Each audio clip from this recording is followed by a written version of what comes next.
E agora eu vou conversar com André Leonardo Chevitarese, que é historiador e está lançando o livro Cristianismos, Questões e Debates Metodológicos. André, venha para cá.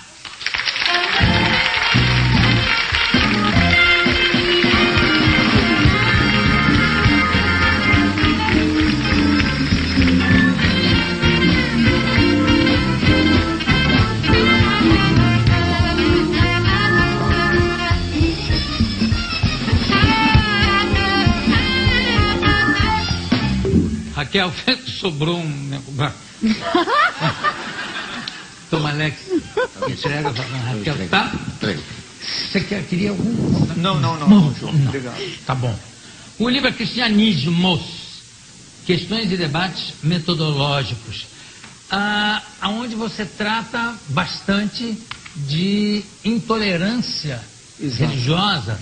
Como é que é? Como é que é a pesquisa? A ideia, João, consiste do seguinte, basicamente, experiências religiosas, na pesquisa que eu desenvolvo e oriento no doutorado, mestrado, experiências religiosas são sempre plurais, mesmo quando a gente observa do ponto de vista confessional. Então, pensa cristianismos. Então, há católicos, há batistas, há metodistas, enfim, há uma série de crentes fiéis, exatamente. Então, dentro dessa percepção que hoje se coloca, cada campo desse, o católico, o anglicano, o metodista, o assembleano, cada um deles toma para si a ideia, o pressuposto, de que eles detêm a verdade acerca do seu fundador, Jesus. Sabem dizer exatamente quem ele era, a partir de uma série de percepções que eles fazem do chamado Novo Testamento. Né? Do Evangelho, dos quatro Evangelhos. Exatamente, também do material de Paulo, etc. e tal. Então, a pesquisa histórica que eu tenho dirigido nesses últimos 10 anos tem mostrado, né, que aquilo que parece ser, né, uma exatidão do ponto de vista da fé, né, quando você analisa com um certo cuidado e com um certo rigor acadêmico, você observa que essas experiências são muito mais plurais do que os religiosos gostariam que fosse. Portanto, desde o início, quando se começou a registrar informações sobre Jesus, né, essas informações já apareceram multifacetadas, como se fosse um grande mosaico. Então, saber qual é a verdadeira face de Jesus, saber exatamente o que é que ele de fato falou, é uma das coisas mais difíceis que se tem do ponto de vista histórico, do ponto de vista arqueológico. Portanto, esse livro, ele chama para essa reflexão. Cristianismos, judaísmos, islamismos, budismos, toda a percepção religiosa deve ser entendida no plural. Talvez, se nas origens a gente tem esse entendimento, para um contexto contemporâneo, né, se esse entendimento for aplicado, com certeza, as relações entre indivíduos, as relações entre diferentes, se tornam muito melhores. Agora, tem uma coisa curiosa, porque, por exemplo, quando nasce Jesus, independente da data ser essa, ou ter sido 3 anos antes, ou enfim, independente, nasceu.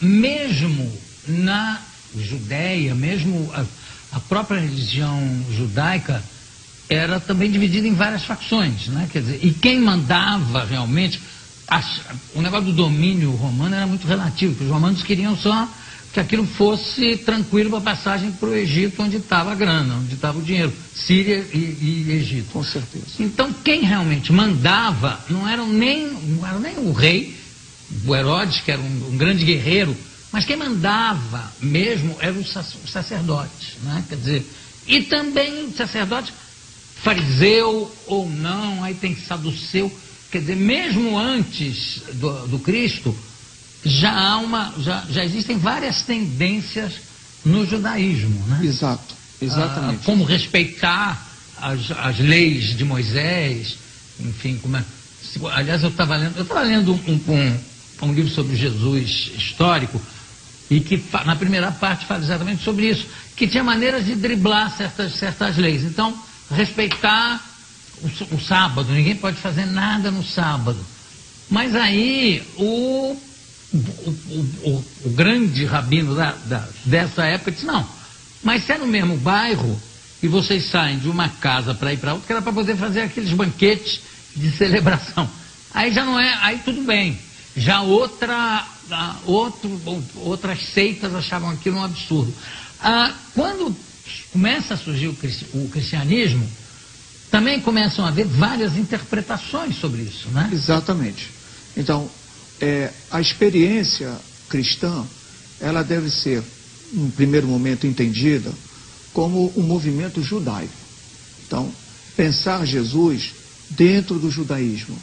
Um judeu que pratica a lei de Moisés, que vai ao templo, que celebra as diferentes festas judaicas. Esse é um passo que é importante da gente compreender hoje, porque isso já custou muitas vidas num processo histórico. Mais recentemente, se toma o Holocausto, não é? Para o contexto europeu, Jesus não era judeu.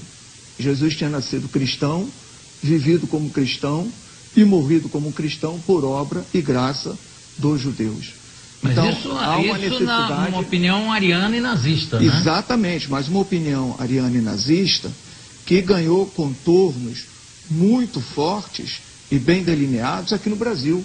O segundo maior partido nazista do mundo era brasileiro. Era brasileiro. Portanto, num contexto brasileiro, né, falar que Jesus era judeu era alguma coisa escandalosa, horrorosa.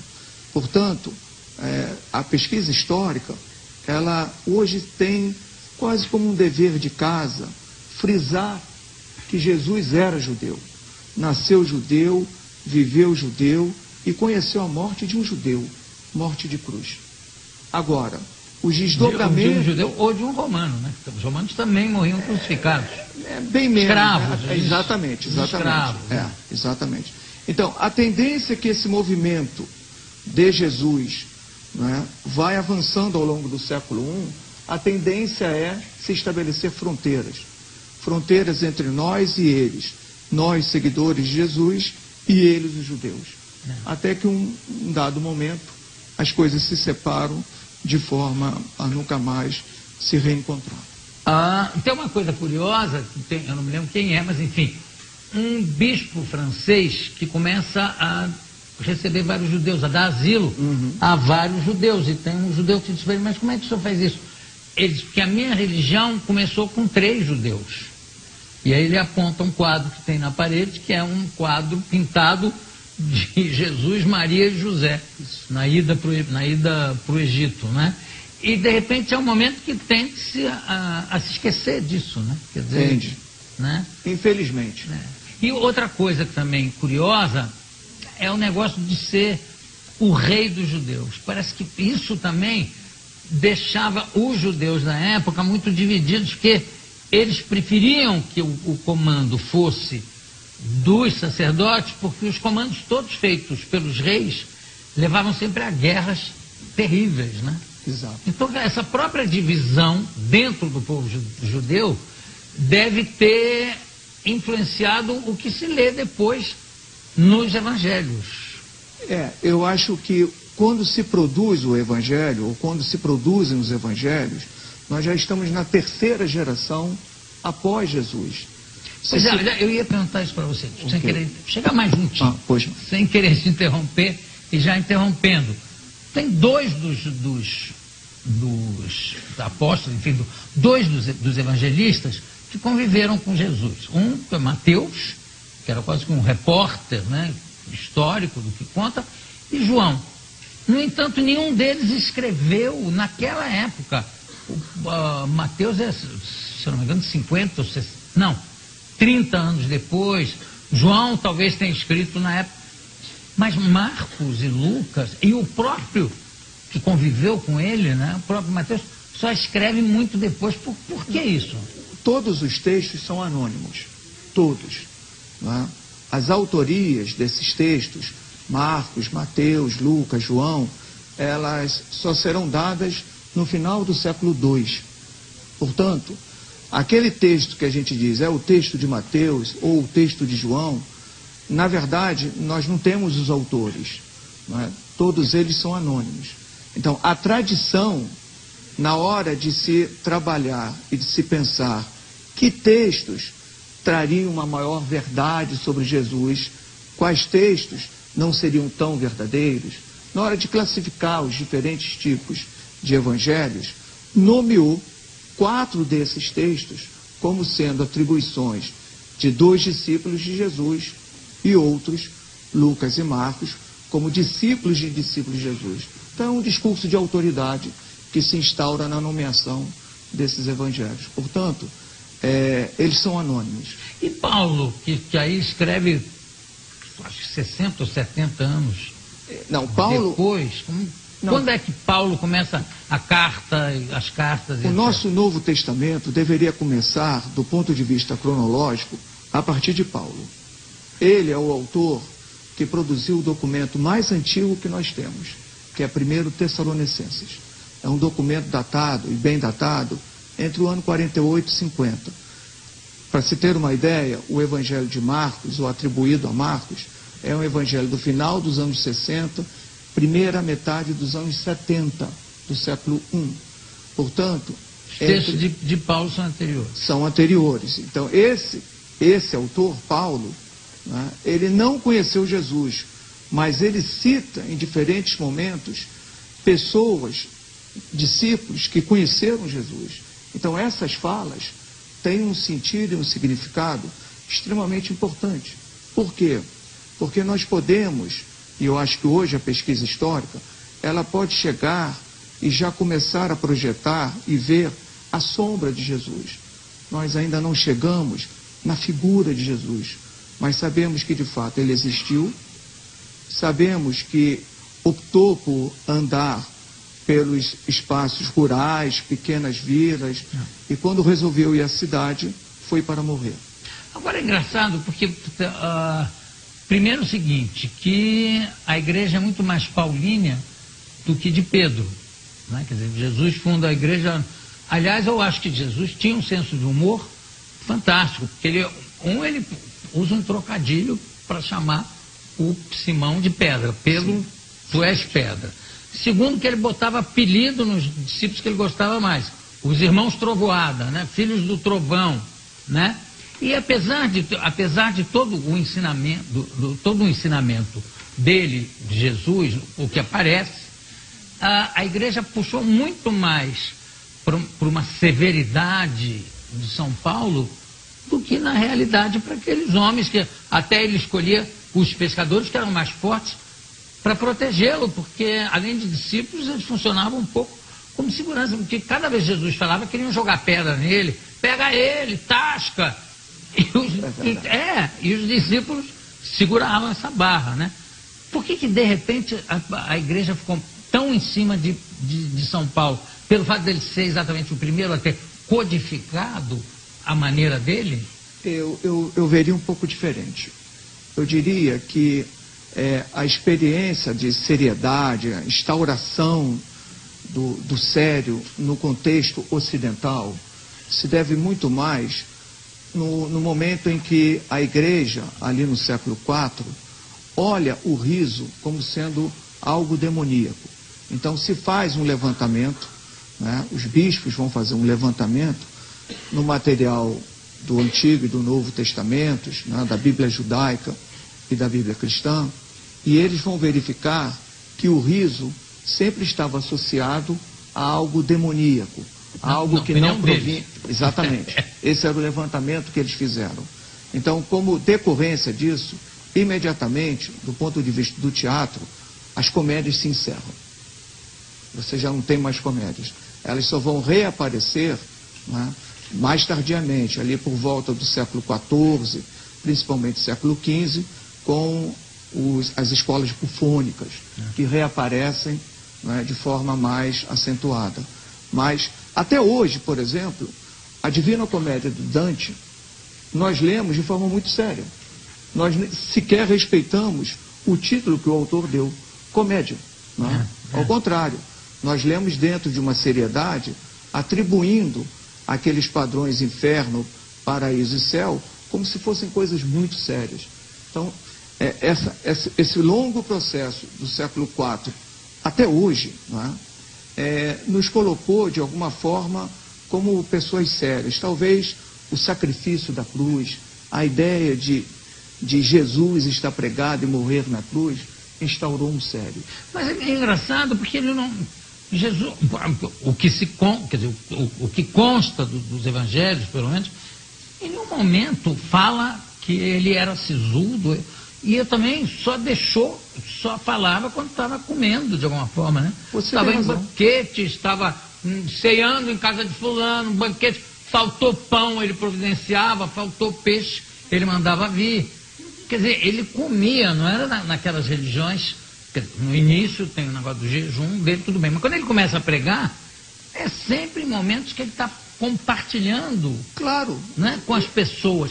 E também não tem nenhuma descrição física de Jesus da época. Por que Jesus é feito primeiro sem barba e depois com aquela barba, e depois foi se ocidentalizando, né, de olho azul e louro?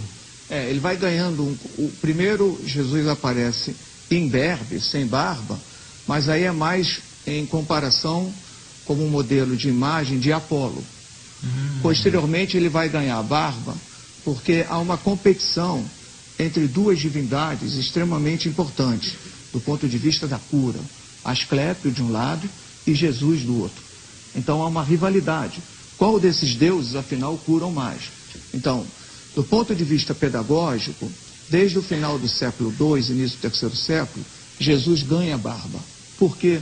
Porque a rivalidade agora é com Asclépio, com os templos de Asclépio ao redor de toda a bacia mediterrânea, que é um deus que realizava e operava muitos e muitos milagres, isso é, muitas curas. Portanto, é a rivalidade. E eu acho que no caso do olho azul ou de um fenótipo mais eurocentrado, eurocêntrico, aí é o cinema. Em grande parte, nós vamos receber muito isso do cinema. Isso é, quais são os modelos que os diretores da década de 10, da década de 20, ainda no cinema mudo, vão lançar mão para pensar Jesus? Dois grandes modelos.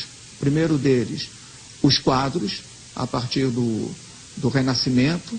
Nós temos ali século XV, XVI, XVII, um Jesus sempre pintado, muito próximo a um contexto europeu.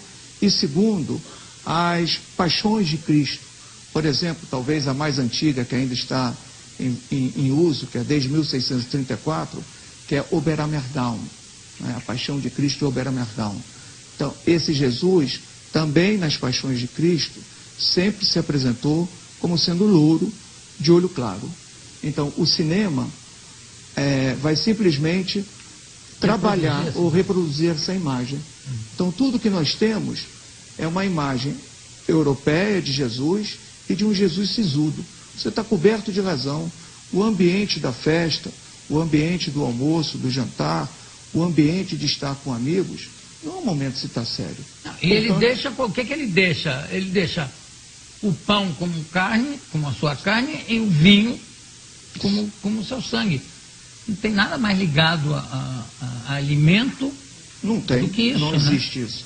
Portanto, eu acho assim, esse retrato de Jesus, sisudo, dono de uma verdade absoluta, eu acho que um pouco esse livro, ele desconstrói isso.